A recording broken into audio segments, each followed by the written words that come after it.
बेटा अस्सलाम वालेकुम स्टूडेंट्स। सामने देखें, लास्ट है हम। नहीं नहीं, अच्छी है बेटा, कोई बुरे। You are looking so nice, अच्छी लग रही है, अच्छी। सामने देखो, जो बॉयज एंड गर्ल्स, तवज्जो। आज का टॉपिक है आर्शीमेदेस प्रिंसिपल। आर्शीमेदेस प्रिंसिपल क्या कहता है और जो है इसके क्या कॉन्सेप्ट है वो जरा सुनिएगा। देखिए, पानी जो है ना, पानी में मैंने स्टार्ट की बात है, मुझे 12 अभी तक नहीं आया है, लेकिन मेरी एक मतलब कजन है, इवन उनका वेट भी बहुत ज्यादा है, बट वो पानी पे सो जाते हैं जी। पानी के ऊपर लेटे होते हैं, आप में से फ्लोट करते हैं और आराम से लेटे पड़े होते। नहीं, आप और मैं नहीं कर सकते। मैंने कई दफा, जिसको आता है, जिसको देखो, मैं ये नहीं कर रहा, तुम भी नहीं कर सकते भाई, जिसको आता है वो कर सकता है। मैंने काफी ट्राई की, मुझसे नहीं हो पाता है, क्योंकि ये ना कुछ बैलेंस होता है सांस का, ये इस तरह से होता है कुछ बॉडी का। हाँ नहीं, वो मेरी जो कजन है उसका वेट काफी है, लेकिन वो उस पर फ्लोट कर रही होती है आराम से। वेट का मामला नहीं है ये मामला वेट का नहीं है। ये होता है कि आप अपनी बॉडी को किस तरह से ढीला छोड़ना होता है। मतलब वो जब सिखा रही थी मुझे तो कहने लगी कि बिल्कुल आप ना अब अपनी बॉडी को बिल्कुल रिलैक्स छोड़ दे, इजी छोड़ दे। अब मैं कर ही नहीं पा रहा इजी, तो मैं बार बार डूब जाता था। लेकिन पानी पे फ्लोट करने का जो मामला है उसके मुतालिक ही आर्शीमेदेस प्रिंसिपल है। अब क्या है पहले समझ लो, फिर मैं इसको लिखवा दूंगा 10 मिनट के अंदर। देखो, आर्शीमेदेस प्रिंसिपल कहता है कि जब किसी बॉडी को आप पानी पे कंप्लीटली या पार्शियली इमर्स करते हैं, इमर्स का मतलब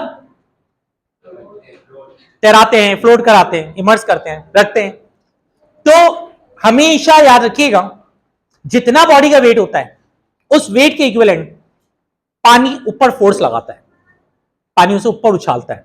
हमेशा याद रखिएगा, पानी उसे क्या करता है, ऊपर उछालता है, यानी उतनी फोर्स कहां लगाता है, ऊपर लगाता है।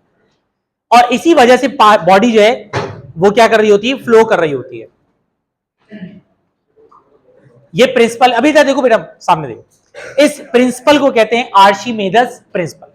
अब इसके एग्जाम्पल मैं आपको दे देता हूं। मिसाल ले लीजिए कि मैं गया और मैंने ये डस्टर जो है पानी के ऊपर रख दिया, तो ये डस्टर पानी के अंदर डूब क्यों नहीं रहा? उसका रीजन ये कि जितना इस बॉडी का वेट है ना, ये तो फ्लोट कर रहा है। ये चाहता तो नीचे जाना है, यहां पे मैं इस डस्टर को छोड़ूंगा नीचे चला जाएगा, पानी में छोड़ूंगा नीचे नहीं जाएगा। तो रीजन क्या है कि जब मैं इस डस्टर को पानी के ऊपर छोड़ता हूं, तो जितना इस बॉडी का वेट होता है ना, जितना इस बॉडी का वेट होता है, वेट, उतनी वेट के इक्विवेलेंट नीचे से पानी भी अपने ऊपर क्या लगा रहा होता है, फोर्स लगा रहा होता है, जिसको कहते हैं अपथ्रस्ट। क्या कहते हैं? और ये जो प्रिंसिपल है ये कहलाता है आर्शीमेदेस प्रिंसिपल। अब इंग्लिश जरा सुनो पहले मैं जो बोल रहा हूं। When a body is immersed, when a body is immersed completely or partially on the surface of water या on water या in water, ठीक है, then weight, then upward force which is equal to the weight of body is applied, and this is called Archimedes principle। ये आर्शीमेदेस principal है। अब आर्शीमेदेस principal में की application की बात की जाए, जैसे कश्ती है, मैं अगर सपोज करो एक लोहे का पीस, इधर देखिएगा, अगर मैं एक लोहे का पीस यहां पे ऐसे करके ड्रॉप करूं, तो लोहे का पीस फौरन से कहां चला जाएगा?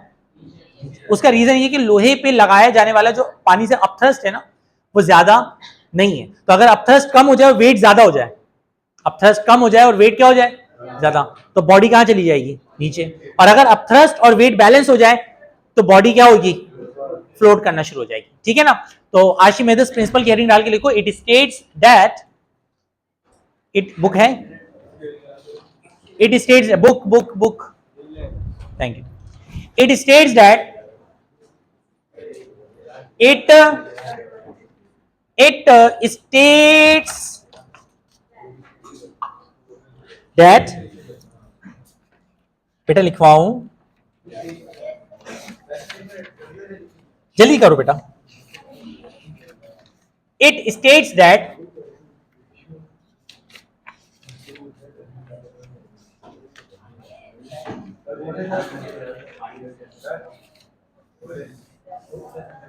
when an object is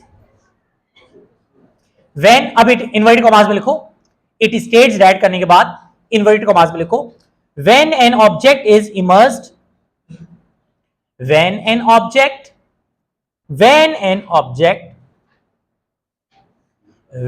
object is immersed completely or partially, when an object immersed completely or partially, when an object immersed completely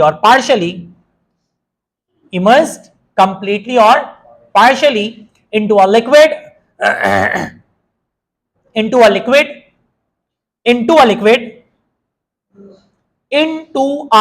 liquid, then it will experience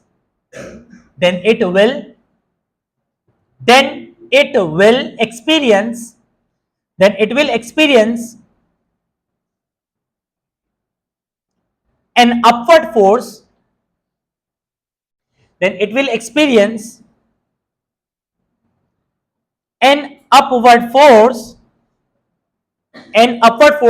bracket में लिख लो upthrust, it will experience an upward force, bracket में लिख लो upthrust, which is equal to the weight of body, which is equal to the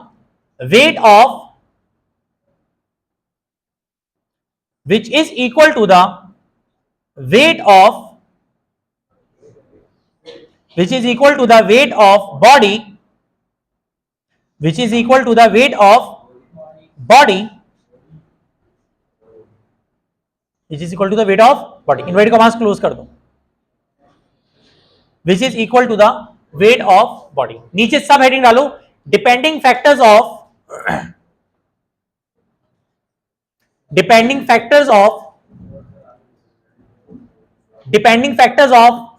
upward force.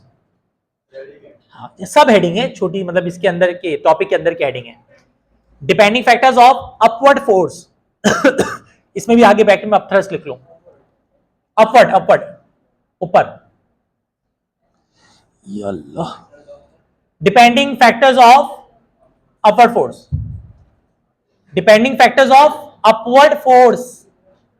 Bracket में लिख लो upthrust. लिखवाओ? अच्छा जी, लिखो अपवर्ड फोर्स, हाँ नहीं पॉइंट भेजिए ऐसे, upward force on a body depends on the following factors। upward force on a body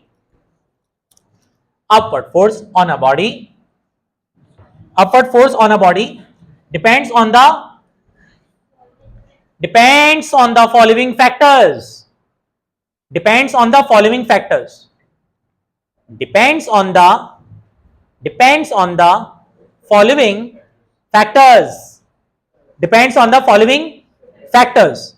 number 1 पे लिखो वॉल्यूम ऑफ द बॉडी,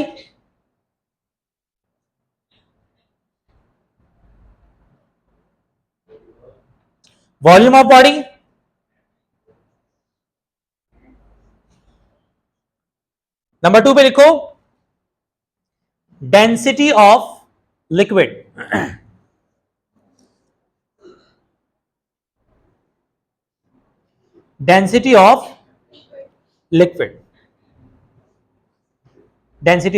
अच्छा इन दोनों के ना ये डायरेक्टली प्रोपोर्शनल होती है, इन दोनों की क्या होती है? डायरेक्टली होती है। मिसाल ले लो, अगर वॉल्यूम ज्यादा है तो अपथ्रस्ट भी क्या लगेगा, और चीज के डूबने के चांसेस क्या हो जाएंगे? कम हो जाएंगे। जैसे मिसाल के तौर पे अगर बिल फर्ज मैं इस मोबाइल को इस तरह से फेंकूं तो इस तरह डूबने के इसके चांसेस क्या हैं? कम है। और इस तरह अगर मैं पानी में डालता हूं तो इस तरह इसके डूबने के चांसेस क्या होंगे? ज्यादा। उसका रीजन ये कि यहां पर इसका वॉल्यूम क्या हो जा रहा है, कम, और यहां पर इसका वॉल्यूम क्या हो जा रहा है, ज्यादा। अच्छा, कश्ती भी है मिसाल के तौर पर, टायर है, आप ट्यूब है, ट्यूब को वर्टिकली डालोगे पानी में चला जाएगा, अगर खड़ा करके डालोगे ट्यूब को तो कहां चला जाएगा, और अगर उसी ट्यूब को हॉरिजॉन्टल कर दो तो उसके बाद उसके ऊपर लेट जाओ, आप नहीं जाओगे अंदर, ठीक है ना। तो इसका मतलब क्या है कि अगर वॉल्यूम ज्यादा होता है ना, वॉल्यूम अगर ज्यादा होता है तो डूबने के चांसेस क्या हो जाते हैं, कम हो जाते हैं। उसका रीजन ये कि अपथर्स क्या हो जाता है, ज्यादा। कश्ती में भी यही कार्रवाई हो रही होती है ना, कश्ती का जो कश्ती होती है उसका हम शेप इस तरह बनाते हैं कि वहां पर उसका जो एरिया हो ज्यादा से क्या हो जाए, ज्यादा हो जाए। तो जब ज्यादा एरिया होता है तो उस पर ऊपर की तरफ फोर्स यानी अपथर्स्ट क्या लग रही होती है, ज्यादा लग रही होती है, और ज्यादा अपथर्स्ट होने की वजह से उसके डूबने के चांसेस क्या हो जाते हैं, कम हो जाते हैं। और दूसरा होता है डेंसिटी ऑफ लिक्विड। लिक्विड कैसा है, अब जैसे मिसाल के तौर पे पानी है, मैं इस मार्कर को, मैं कील को पानी में डालूंगा डूब जाएगी, लेकिन उसी कील को मैं अगर बिल्कुल शहद में डालूंगा नहीं डूबेगी काफी देर तक। तो ये शहद की डेंसिटी ज्यादा है, शहद की क्योंकि डेंसिटी ज्यादा है तो उसमें डूबने के चांसेस क्या हो गए, कम हो गए, क्योंकि उसकी वैसी गाढ़ा लिक्विड है वो। तो डेंसिटी जो है वो भी क्या करती है, इंपैक्ट करती है। दो चीजें हैं जो इंपैक्ट करती है। इसके नीचे अब हेडिंग डालो एक्सप्रेशन। एक्सप्रेशन यानी इसका फॉर्मूला ड्राइव करेंगे हम। एक्सप्रेशन के हेडिंग डाल के लिखो consider cylinder of height, consider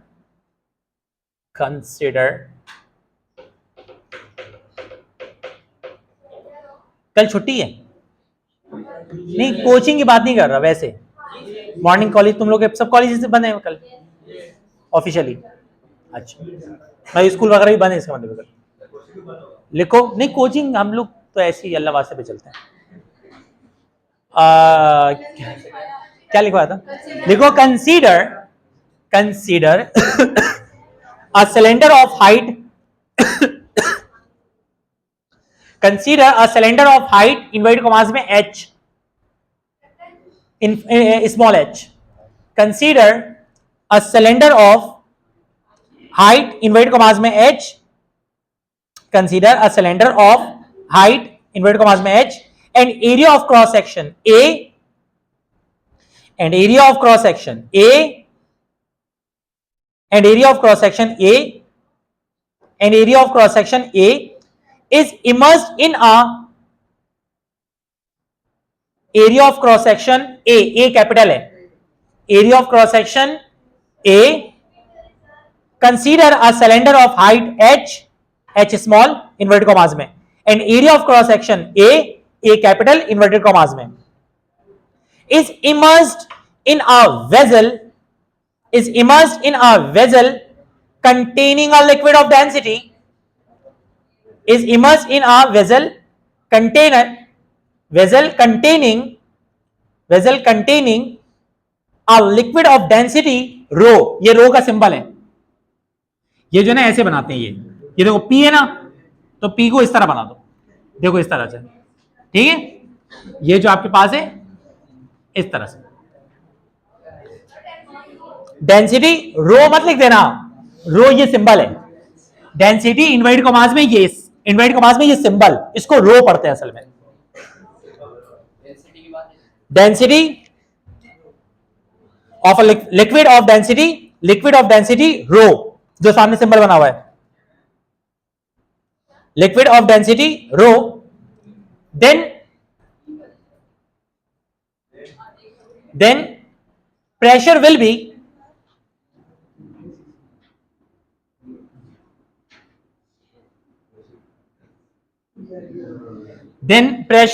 be अभी इसमें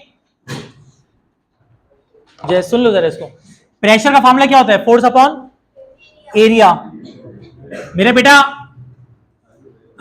अगर प्रेशर का फॉर्मूला फोर्स अप, इधर देखो बेटा, फोर्स अपॉन एरिया होता है, तो मेरा बच्चा अगले स्टेप में F जो होगा वो बराबर आ जाएगा प्रेशर मल्टीप्लाई बाय किसके, एरिया का। यहां पे मैं F के साथ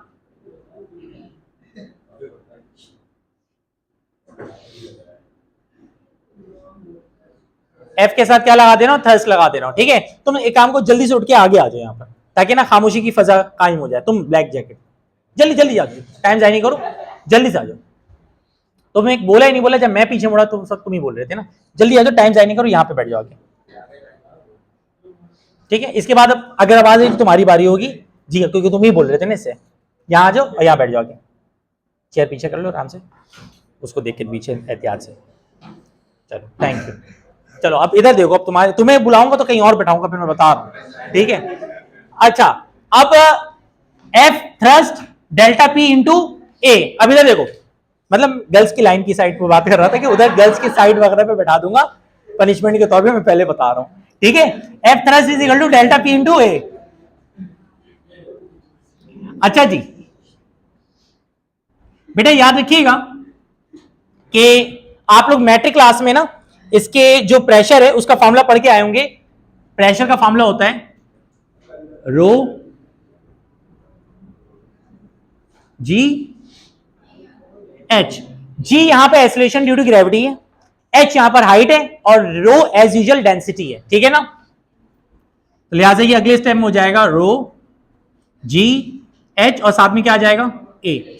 अब एक उसूल याद रखना, इधर देखो, एक उसूल याद रखना कि हमारे पास ए का मतलब होता है दो साइड। ए का मतलब कितनी साइड्स होती है, दो, और एच का मतलब कितनी साइड होती है, एक। तो अगर बिलफर्ज एच को और ए को मिलाते हैं तो एच का मतलब एक साइड और ए का मतलब दो साइड, तो मिलके कितनी साइड्स बन गई, तीन। और तीन साइड्स किसके बराबर होता है, वॉल्यूम के। याद रखिएगा, तीन साइड किसके बराबर होता है, वॉल्यूम के बराबर होता है, ठीक है ना। तो अगले स्टेप में ये हो जाएगा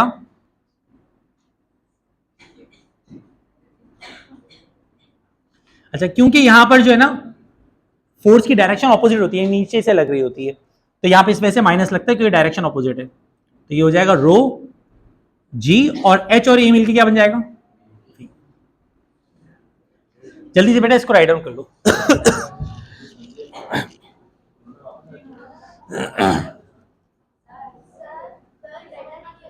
क्या, तो प्रेशर का फॉर्मूला बन गया ना, पी का फॉर्मूला रो जी एच है, तो चेंज ऑफ प्रेशर का फॉर्मूला भी यही रहेगा ना, सेम रहेगा ना। देखो ये वाला फॉर्मूला समझ में आ गया, डेल्टा पी एफ अपॉन ए के बराबर है, तो एफ पी अपॉन ए, पी इंटू ए के बराबर हो जाएगा। ये यहां चला गया, एफ यहां आ गया, जी उतार लीजिए, ठीक है। तो ये एफ थ्रस्ट का मतलब ये कि हम यहाँ पे कौन सी फोर्स की बात कर रहे हैं, जो वाटर थ्रस्ट लगा रहे हैं, तो इसमें से एफ के साथ थ्रस्ट लगा दिया हमने, तो डेल्टा पी इंटू ए बन गया।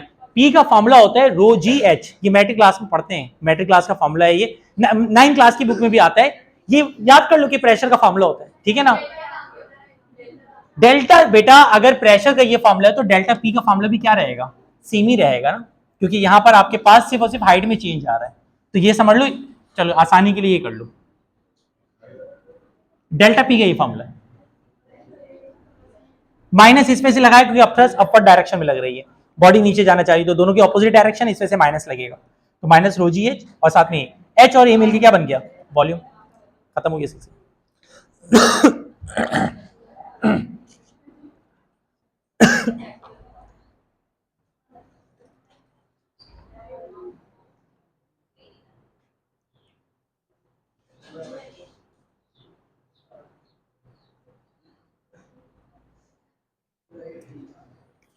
बेटा जल्दी से टॉपिक राइट डाउन करें, एक और टॉपिक है वो भी आज ही करवा दे रहा हूं।